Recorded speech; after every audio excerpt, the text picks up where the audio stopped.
ہم بعض اوقات ائمہ اور مؤذنین اور مسجد کے اسٹاف کا وہ معاشی استحصال کرتے ہیں کہ مسجد کمیٹی کبھی اپنے بارے میں وہ تصور بھی نہیں کر سکتی جو بعض اوقات وہ امام کے ساتھ کر گزرتے ہیں۔ سب سے پہلے ہم نے دیکھنا چاہیے کہ کم از کم تنخواہ حکومت پاکستان نے کتنی رکھی ہے، وہ رکھی ہے 40,000 روپے۔ ایک کمپنی کے اندر چپڑاسی ہوتا ہے، پیون ہوتا ہے، سویپر ہوتا ہے، اگر وہ کمپنی کے پیرول پر ہے تو انہیں لیگلی لازم ہے کہ 40,000 روپے کم از کم تنخواہ اس بندے کو دینی ہے۔ بالکل ان اسکلڈ جو لیبر طبقہ ہے اس کی منیمم ویج 40,000 حکومت نے رکھی ہے۔ تو ایک امام جو 8 سال پڑھ کے آتا ہے، قرآن حفظ کر کے آتا ہے، اچھا قرآن سنانے والا ہے، بڑی محنت سے نماز پڑھانے والا ہے، اس کو بعض اوقات 20,000 روپے تنخواہ دی جا رہی ہوتی ہے۔ یعنی اس کے پیچھے جو گٹر صاف کرنے والا بندہ ہے نا وہ تھوڑے زیادہ پیسے کما رہا ہوتا ہے، اس کے پیچھے جو رکشہ چلانے والا بندہ ہے نا وہ تھوڑے زیادہ پیسے کمانے والا ہوتا ہے، اس کے پیچھے جو بائکیا چلانے والا ہوتا ہے نا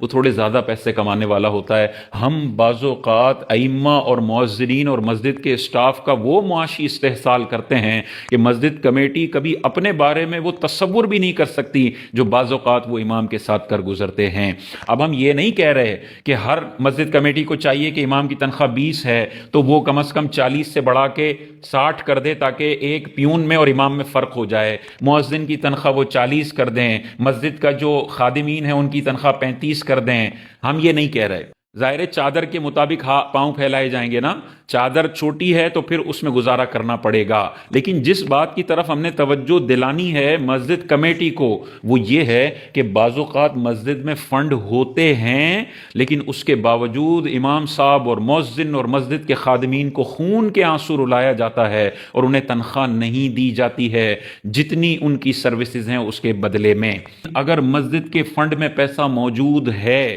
لیکن وہ 12ویں کی لائٹنگ کے لیے رکھا ہوا ہے کیونکہ اس لائٹنگ میں ہم نے 25 لاکھ روپے کا خرچہ کرنا ہے۔ یاد رکھیے جتنی بھی فقہ کی کتابیں ہیں ان میں جو پرائیورٹیز بتائی گئی ہیں نا مسجد کے خرچے کی، اس میں سب سے ٹاپ پر آتا ہے امام، مؤذن اور مسجد کا اسٹاف جس نے مسجد کو چلانا ہے۔ سب سے مقدم یہ ہیں۔ بجلی کا بل بھی بعد میں آتا ہے، بجلی کے بغیر بھی مسجد میں نماز ہو سکتی ہے، بعض اوقات لائٹ چلی جاتی ہے بغیر بجلی کے نماز ہوتی ہے، امام کے بغیر نماز نہیں ہو سکتی، مؤذن کے بغیر مسجد کا نظام نہیں چل سکتا۔ پہلے ہیومن ریسورس ہے، پہلے انسان ہے، درو دیوار بعد میں آتے ہیں، ماربل بعد میں آتے ہیں۔ ہاں اگر آپ کے پاس اچھا فنڈ ہے، امام کو آپ نے اچھی ریزنیبل سیلری دے دی جس میں وہ اپنا گزارا کر سکتا ہے، مؤذن کو، خادمین کو عرف کے مطابق بھی، اور ان کی زندگیاں بہت زیادہ تکلیف میں نہ آ جائیں، وہ تنخواہیں دے دی ہیں، پھر آپ کے پاس اضافی فنڈ بچتا ہے، آپ لنگر کر لیتے ہیں 100 بسم اللہ، آپ بڑی محفل کر لیتے ہیں 100 بسم اللہ، آپ مسجد کے اندر بڑی بڑی لائٹیں لگا لیتے ہیں 100 بسم اللہ،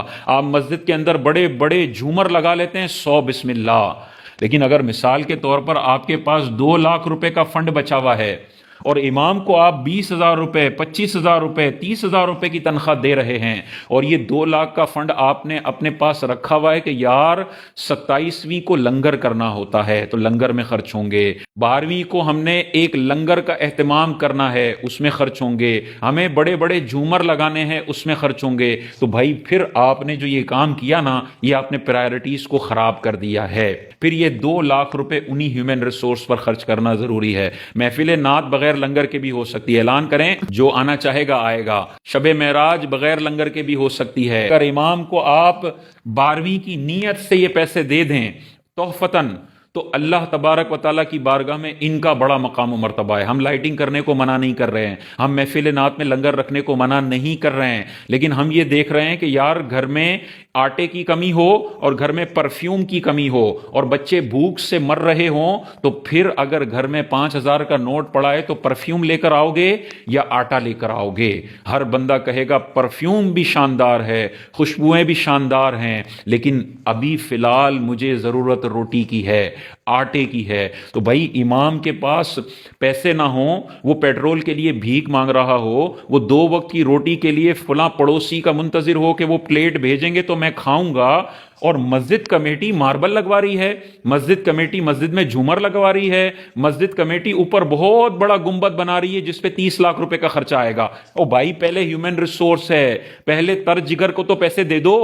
اس کے بعد تم نے یہ رنگ و روغن والے کام کرنے ہیں، پہلے تم نے انسانوں کا خیال رکھنا ہے۔ تو ان کو ریزنیبل تنخواہیں دیں، جب مسجد کا فنڈ آپ کو اجازت دیتا ہو تو دیں، اور کسی علاقے میں مسجد کا فنڈ اجازت نہیں دیتا تو اس مسجد کے علاقے والوں کو چاہیے کہ اپنے چندوں کو تھوڑا بڑھا دیں۔ وائی فائی کے لیے پیسے دیتے ہیں نا، کیبل کے لیے پیسے دیتے ہیں نا، فوڈ پانڈا کا 3-4 ہزار کا مہینے کا بل بن جاتا ہے۔ ہر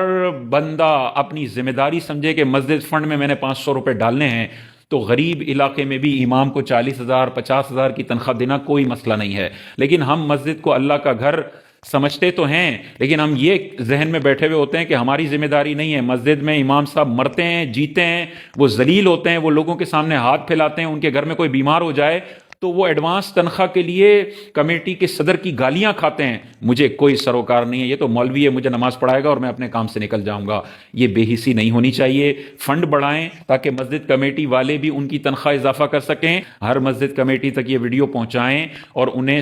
کہیں کہ یار آپ اس طرح کریں، ورنہ میدان محشر میں یہ جو ائمہ اور ان کو تکلیفیں دی گئی ہیں ان کا حساب دینا پڑے گا۔ ہمیں بھی دیکھنا چاہیے کہ یار اس کی کتنی بیویاں ہیں، اس کی کتنے بچے ہیں، یہ کیسے گزارا کرے گا۔ تھوڑا سا اس کا بجٹ بنا کے نا اس کے حساب سے مناسب سیلری کریں کہ 3 وقت کی روٹی ملے، اس کو بچوں کی دوائیاں ملیں، اس کو بچے کی ایک ریزنیبل تعلیم کا خرچہ ملے، اس کو بجلی گیس پانی اور ایک عزت دار زندگی گزارنے کا موقع ملے۔ یہ بجٹنگ کر کے کمیٹی والے تنخواہ دیں گے، دنیا میں بھی سرخرو ہیں، آخرت میں بھی اللہ تعالیٰ ان کو بہترین اجر عطا فرمائے گا۔